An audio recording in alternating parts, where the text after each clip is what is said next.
Lecture 4 यानी कि Wick line concept के बारे में बात करूंगा।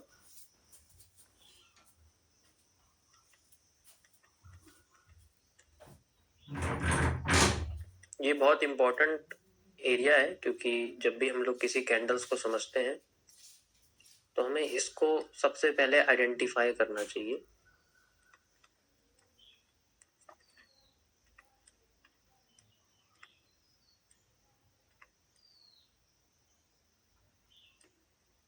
देखो, जो आपकी विक होती है ना कैंडल की, मतलब जो लाइंस होती है, मैं अभी शेडो के बारे में बात नहीं कर रहा हूँ, ठीक है। शेडो को इंक्लूड नहीं कर रहा हूँ, आप बस सिंपल ये समझ सकते हो कि हाँ दोनों ही विक है, क्योंकि कंफ्यूज हो जाओगे। लाइक कोई भी हमारे पास कैंडल है, मैं आपसे कहता हूं कि जैसे एक हमारे पास एक हैमर है और इसके ऊपर भी एक लाइन बनी हुई है। हमारे पास एक इन्वर्टेड हैमर है, इसके ऊपर लाइन ज्यादा बड़ी है, नीचे की छोटी है। और एक हमारे पास स्पिनिंग टॉप है जिसके पास ऊपर और नीचे दोनों तरफ लाइन बनी हुई। तो इनमें सबसे इंपॉर्टेंट क्या है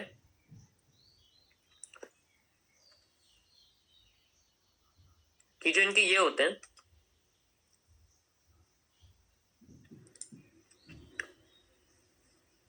और जो नीचे वाली लाइन होती है, इन दोनों में थोड़ा फर्क होता है। फर्क इस तरीके से, जैसे मैं आपसे कहता हूं कि ऊपर का जो एरिया होता है ना, वो मार्केट में एक प्रेशर को बताता है।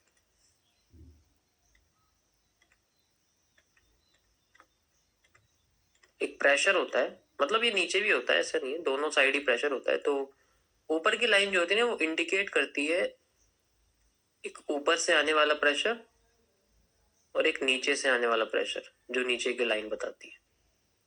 तो जब हम ऊपर के आने वाले प्रेशर की बात करते हैं तो हम इसे बियरिश प्रेशर कहते हैं, और जब ये नीचे से आता है तो हम इसको बुलिश प्रेशर कहते हैं।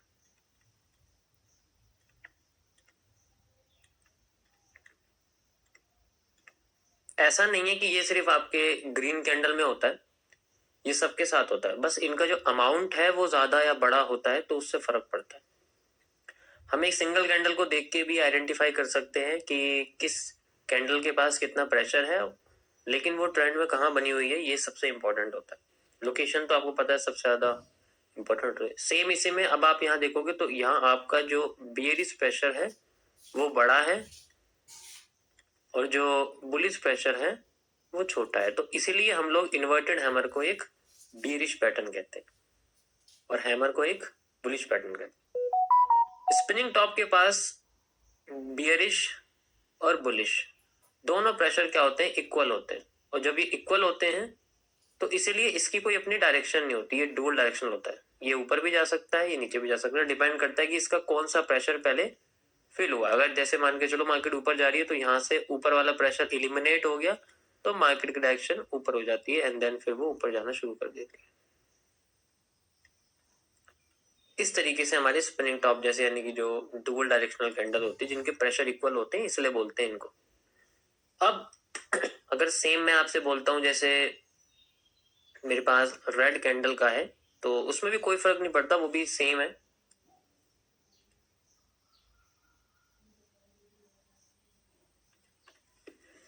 ओके, जैसे आपके पास में एक हैंगिंग मैन बना हुआ है या एक शूटिंग स्टार बना हुआ है, लाइक दिस। तो इनके पास, इनके नीचे बुलिश प्रेशर है और इसके ऊपर बेरिश प्रेशर है। इसलिए हैंगिंग मैन जब बॉटम पे होता है तो हम इसको ज्यादातर बुलिश पैटर्न बोलते हैं, और ये जब मारूबोजो के साथ आ जाता है तो हम इसको बुलिश एनगल्फिंग कहते हैं। तो इसलिए इसके पास बुलिश प्रेशर ज्यादा होता है क्योंकि ये हैमर जैसा ही दिखता है, इसकी वर्किंग भी हैमर जैसी ही होती है। और ये मार्केट को गिराने का भी काम करता है। अगर ये ऊपर होता है, टॉप पे होता है, टॉप पे अगर होता है तो ये ज्यादातर अपने प्रेशर को इलिमिनेट कर देता है, ठीक है। वरना ज्यादातर कंडीशन में क्या है कि बुलिश प्रेशर इसके पास भी होता है। अब कुछ चीजें और होती हैं कि हमें आइडेंटिफाई करना पड़ेगा कि सिर्फ इस एक कैंडल के भरोसे हम नहीं चल सकते। तो कुछ मल्टीपल ट्रेंड्स का हम इस्तेमाल करते हैं और ज़्यादा ट्रेंड को आइडेंटिफाई करने के लिए, समझने के लिए, ठीक है, जिनमें हम लोग कैंडल वॉल्यूम और प्रेशर्स के बारे में पता करते हैं।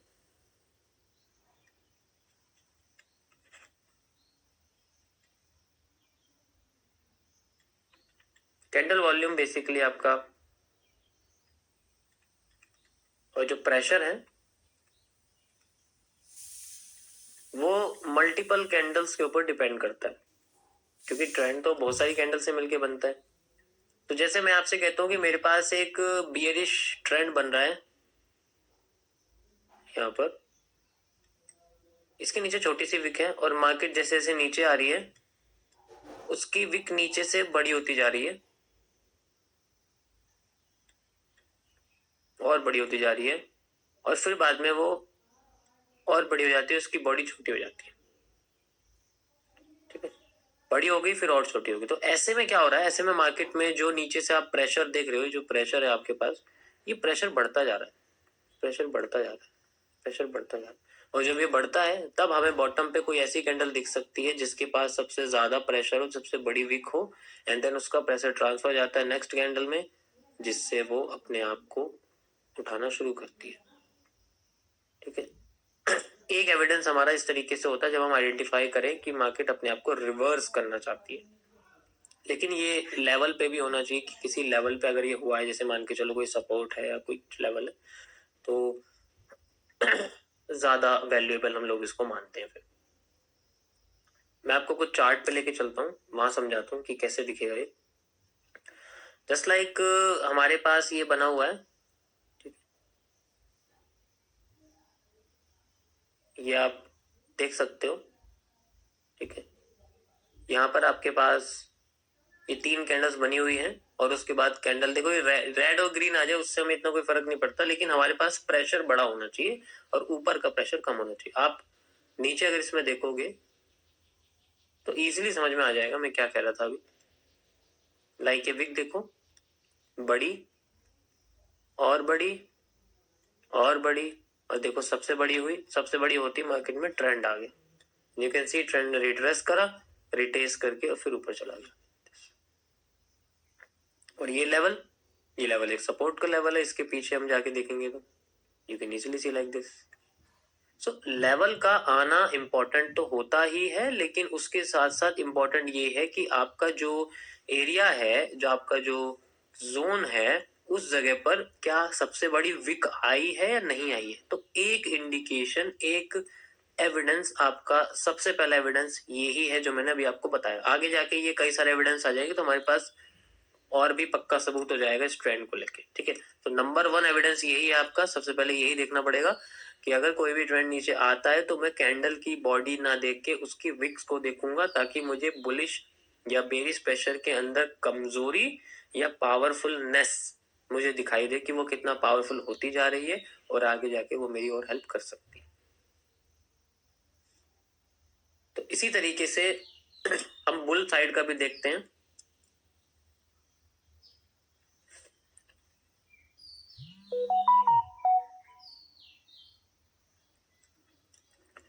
बुल साइड का ऐसे,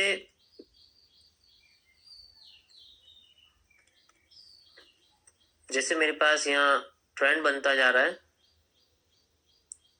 लाइक दिस,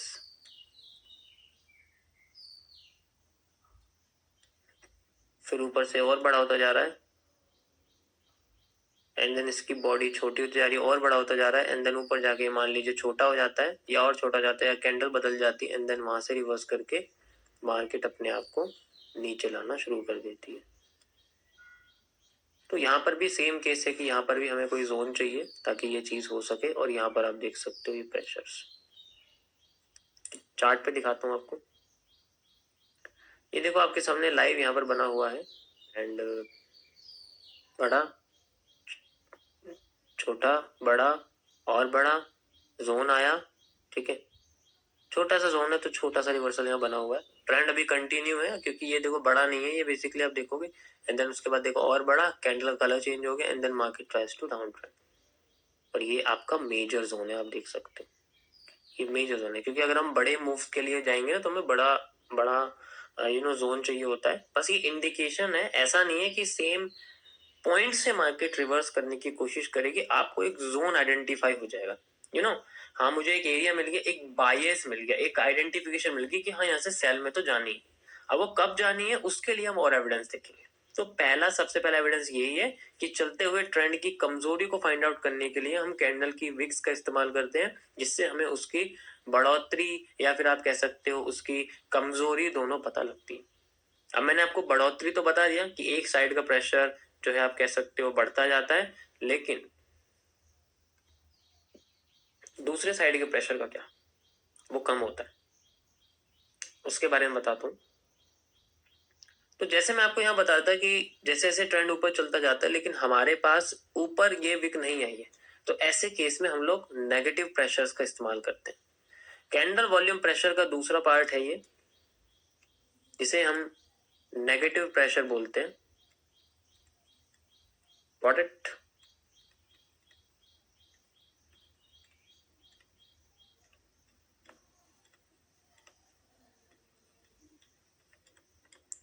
नेगेटिव प्रेशर मतलब ऐसा होता है जैसे हमारे पास कोई भी ट्रेंड है, मान लीजिए वो नीचे आ रहा है, उसके पास बहुत अच्छा ऊपर से बेरिश प्रेशर है, नीचे विक नहीं बन रही है।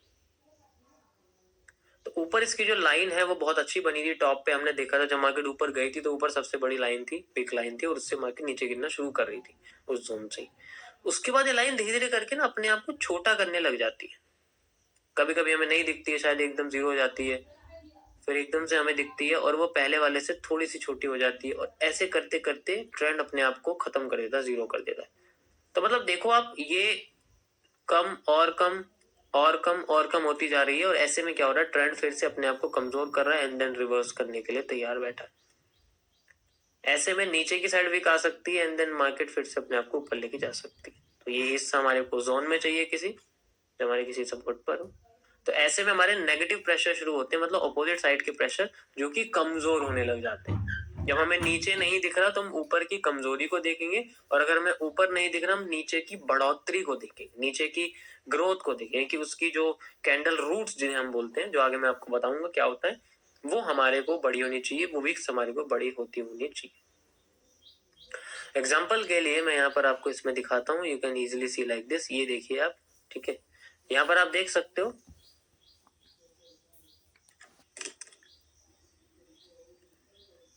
ये बड़ा था, ये थोड़ा सा और उसके जितना, फिर छोटा हो गया, फिर देखो और छोटा हो गया एंड देन जीरो।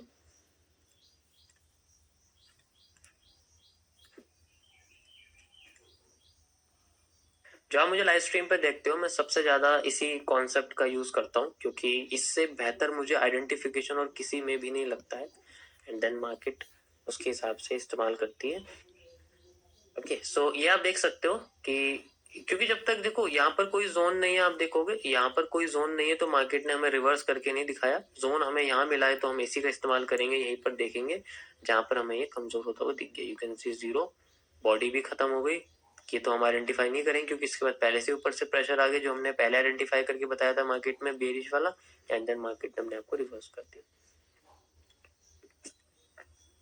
फिर से अब हम जैसे आगे बढ़ते हैं तो ऊपर बेरिश प्रेशर आना शुरू हो जाता है, यू कैन सी, और नीचे धीरे धीरे करके बुलिश प्रेशर आता है। आप ग्रीन कैंडल्स आप देखो और रेड कैंडल्स को भी देखो, दोनों में आपको यहाँ आइडेंटिफाई होगा।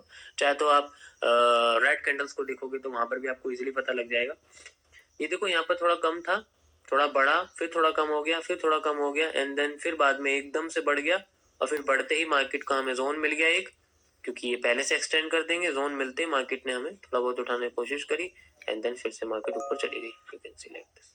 तो ये जो जोन आया है ये हमें देखने को मिल गया है, क्योंकि हर बार तो मार्केट ऐसे ऐसे नहीं करेगी, ऊपर नीचे नहीं जाएगी, अपने 50% जोन्स वगैरह यूज करेगी, and then we have the move. तो इस तरीके से हमें बेसिकली आइडेंटिफाई होते हैं कुछ जोन्स के बारे में। और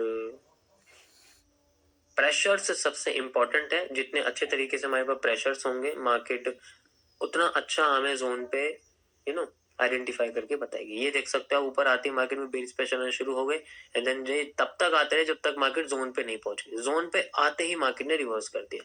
यू कैन सी ये बहुत बड़ा रिवर्सल है, आपको छोटा सा लग रहा है, it just a lot more reversal, can see. तो जैसे ही जोन पे पहुंची तभी रिवर्स हुई है, लेकिन उससे पहले इसके जो आप बियरिश प्रेशर देख सकते हो वो आने शुरू हुए और नीचे के जो बुलिश प्रेशर्स हैं वो कमजोर हो गए। You can see like this this this this. देखो मुझे बहुत टाइम लगा है ये चीज समझने में, मार्केट की विक्स से ये डिक्रीजिंग प्रेशर को समझने में बहुत टाइम लगा है मुझे, क्योंकि ये आइडेंटिफाई करना उस चीज को जो अब तक कहीं है ही नहीं, it's a challenging, very challenging. ठीक है, so it's my discovery, you can use this for identifying the trend reversal, simple as that. So ये था गाइस आपका सिंपल सा एक विकलाइन कॉन्सेप्ट, जिससे हम लोग डिक्रीजिंग और इंक्रीजिंग कैरेक्टर का पता कर सकते हैं किसी भी ट्रेंड के लिए। Beside of its colour, its size, candle की बॉडी की साइज से इतना मैटर नहीं करता जितनी उसकी विक्स करती है, क्योंकि ये एक फेक एरिया होती है जहां से मार्केट कभी किसी चाहे प्राइस पर जाके आई थी और हम उस प्राइस को नोट कर लेते, हम उसको प्राइस को आइडेंटिफाई कर लेते कि कितना प्राइस यूज हुआ है और वो कितनी बॉडी के हिस्से को खा चुका है। इसको आप क्रोल्ड बॉडी भी कह सकते हैं, जिसे हम खाई हुई बॉडी कहते हैं, जिसमें से विक निकल के बाहर आती है।